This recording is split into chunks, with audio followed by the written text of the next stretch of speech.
Bibi ini tanpa sengaja dapat menggunakan kekuatannya ketika memegang tangan kedua temannya, di mana hal itu membuat mandor yang tak sadarkan diri tiba-tiba kembali bangkit dengan keadaan baik-baik saja. Begitu ledakan akan kembali terjadi, mereka pun segera bergegas keluar dari tempat itu. Tapi saat menyadari jika Gidong tak bersama mereka, ketiga orang ini pun segera kembali untuk mencari Gidong.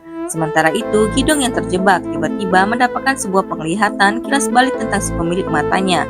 Hingga hal itu pun membuat Gidong menjadi histeris. Ketiga orang ini pun kesulitan karena tidak bisa kembali, karena tempat yang dituju dipenuhi oleh gas.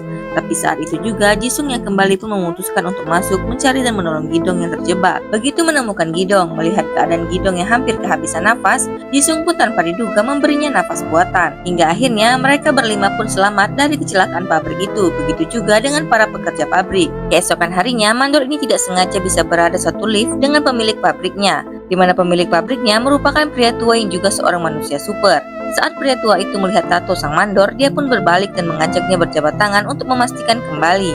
Lalu dia pun berpesan kepada mandor itu untuk menjaga kesehatannya sebelum pergi dari sana. Tapi hari itu juga mandor ini pun diculik oleh para bawahan anak dari si pria tua yang berniat menjadikan si mandor sebagai bahan penelitian untuk pengobatan medis perusahaannya. Namun dia pun ketahuan oleh sang ayah yang juga tertarik dengan mandor itu.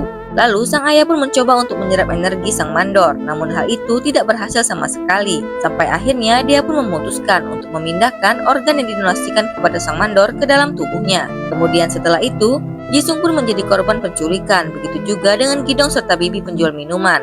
Disusul juga dengan Wonso yang juga didatangi oleh orang-orang suruhan anak dari si pria tua yang ingin mendahului sang ayah yang mungkin juga akan melakukan hal yang sama seperti dirinya.